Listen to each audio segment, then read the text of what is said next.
Hello বন্ধুরা, আজকে আমাদের রাতের খাবার মাটন কষা, রুটি সব আমি গুছিয়ে নিয়েছি। এইভাবে সাইজ করে আলু কেটে নিয়েছি, মাটনের পেঁয়াজ কেটে নিয়েছি, রসুন, আদা, টমেটো, কাঁচা লঙ্কা, তেজপাতা, গরম মশলা সব রেডি করা আছে। আমি আলু দিয়ে দিয়েছি, এবারে লবণটা দিয়ে দিলাম, একটু হলুদ দিয়ে দিলাম। এইগুলো দিলে একটু লালচে লালচে ভাব হবে, আলুটা দেখতে ভালো লাগবে, নাহলে সাদা ভ্যাট ভ্যাট করবে। এরপরে এবার ভাজা হয়ে গেছে, এবারে আমি তুলে নিচ্ছি।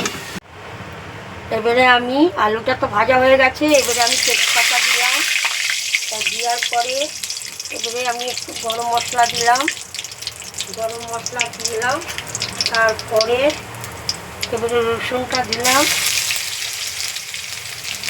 এরপরে এবারে পেঁয়াজটা ছাড়লাম,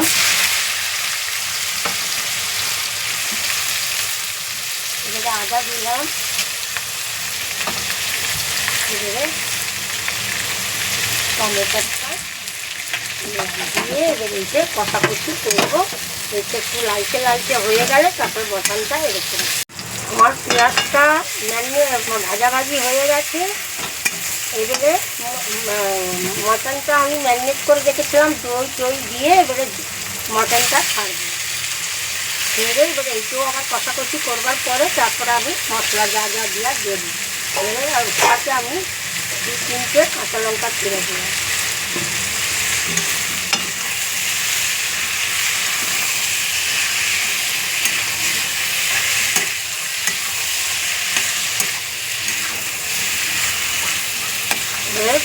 এটা তেল উঠে যাবে, তখন মশলাটা দেবো। মশলা দেওয়ার পরে আবার তেল উঠবে, তারপরে জল দিয়ে আলু দিয়ে চাপা দিয়ে প্রেসার কুকারে বসিয়ে দেবো। এটা কষাকষি হয়ে গেছে। এবারে পেঁয়াজ আদা রসুন দিয়ে এবারে এই হলুদ দিলাম, এবারে লঙ্কা গুঁড়ো, যে যেমনি ঝাল খাবেন সেইভাবে দিব।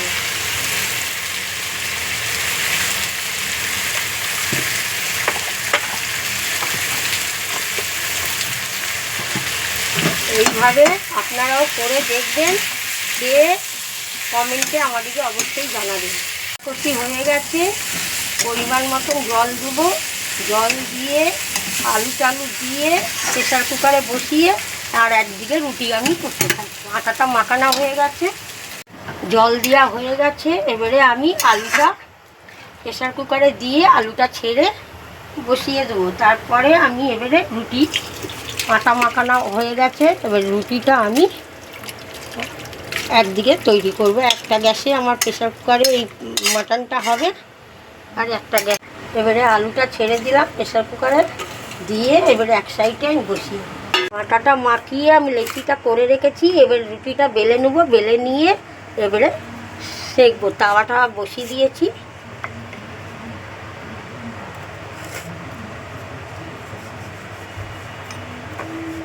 বেলা হয়ে গেছে, এবারে আমি সেঁকে নিই।